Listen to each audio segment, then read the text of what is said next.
El Pleno de la Suprema Corte de Justicia de la Nación validó los preceptos legales que prevén el requisito de no ser persona deudora alimentaria morosa para acceder a cargos públicos en Yucatán, así como para ser postulado a una candidatura independiente. La Suprema Corte de Justicia de la Nación, como resultado del análisis de las impugnaciones de la Comisión Nacional de los Derechos Humanos, validó los artículos 15, fracción 11 de la Ley de la Comisión de Derechos Humanos, 55, fracción segunda de la Ley de Instituciones y Procedimientos Electorales y 26, fracción 7 del Código de la Administración Pública, todos ordenamientos del Estado de Yucatán, reformados mediante decreto 504-2022, publicado el 7 de junio de 2022. Dichos preceptos prevén el requisito de no ser persona deudora alimentaria morosa para acceder a los cargos de presidente o presidenta de la Comisión de Derechos Humanos, titular de las dependencias o entidades que integran la Administración Pública de Yucatán, así como para ser postulado a una candidatura independiente. El Pleno validó dichos preceptos, al reiterar su criterio en el sentido de que el requisito impugnado tiene una finalidad constitucionalmente válida, pues tiene como propósito la protección transversal del derecho fundamental a recibir alimentos, además de que está vinculado con el fin que persigue,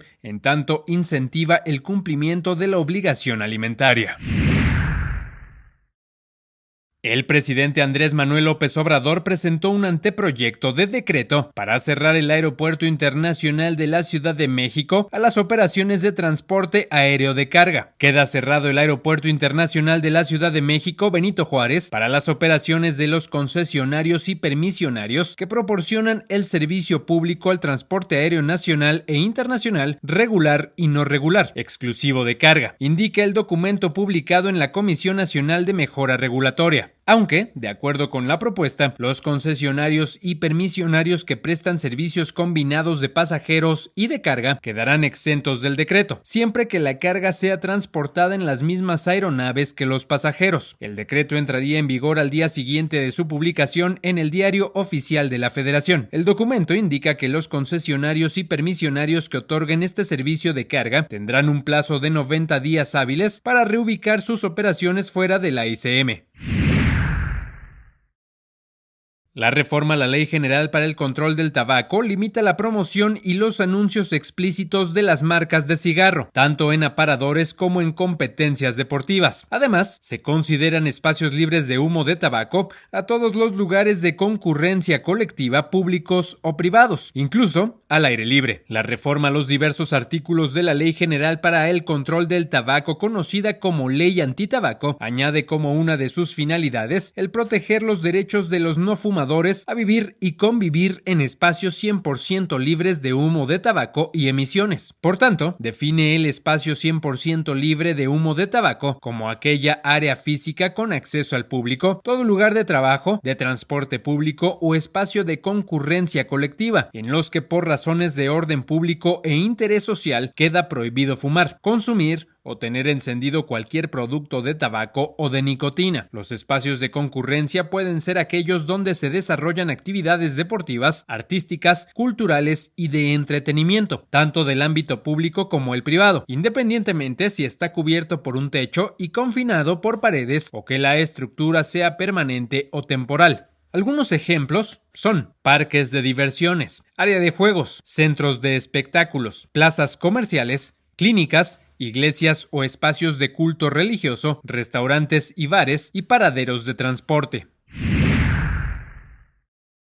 El alza de precios observada desde finales de 2021 se ha caracterizado por tener un efecto altamente regresivo, es decir, afecta desproporcionadamente a quienes menos tienen, advierte el Instituto Mexicano para la Competitividad, el IMCO. El año 2022 finalizó con la inflación más alta para un diciembre en más de 2 décadas en un 7.82%, revela el IMCO. A lo largo del 2022, la inflación se mantuvo por encima del 7%. Aunque la inflación mostró signos de desaceleración hacia finales del año pasado, persiste la carestía en productos alimentarios, lo que ha provocado que el poder adquisitivo de los hogares de menores ingresos sea afectado en mayor medida. El organismo ha analizado las diferencias entre los patrones de consumo de los mexicanos mexicanos y el aumento proporcional en el gasto enfrentado por los hogares a raíz de la inflación, distinguiendo conforme al nivel de ingreso, y ha encontrado que el incremento de los precios de los bienes y servicios ha afectado más a los hogares que perciben un menor ingreso. Lo anterior se debe principalmente a que los hogares con menores ingresos destinan una fracción mayor del gasto a la compra de alimentos, que ha sido precisamente el rubro con mayor incremento de precios. En particular, los hogares con ingresos bajos dedican la mitad de sus gastos totales a la compra de alimentos, bebidas y tabaco. En contraste, los hogares de altos ingresos dedican solo el 28% de su gasto a la compra de estos bienes. El Aeropuerto Internacional Felipe Ángeles, el AIFA, llegó al registro de 1 millón de pasajeros este fin de semana, informó su director, el general Isidoro Pastor. En una breve entrevista con medios previo a una reunión en Palacio Nacional, el general indicó que la terminal aérea movilizaría cerca de 1.3 millones de pasajeros en su primer aniversario. De acuerdo con las estimaciones iniciales de la dirección del AIFA, durante 2022, esta terminal aérea debía transportar a cerca de 2.4 millones de pasajeros. Sin embargo, esta cifra quedó lejos de cumplirse. Durante el año pasado, el aeropuerto ajustó su meta de pasajeros a 700,000, según se publicó en medios nacionales. El Aeropuerto Internacional de la Ciudad de México movilizó a 4.244.770 pasajeros nacionales y extranjeros, tan solo durante diciembre pasado, de acuerdo con cifras de la terminal aérea. Es así que el Aeropuerto Internacional de la Ciudad de México, Benito Juárez, se mantiene como el aeropuerto en el país que mayor número de pasajeros transporta a diario.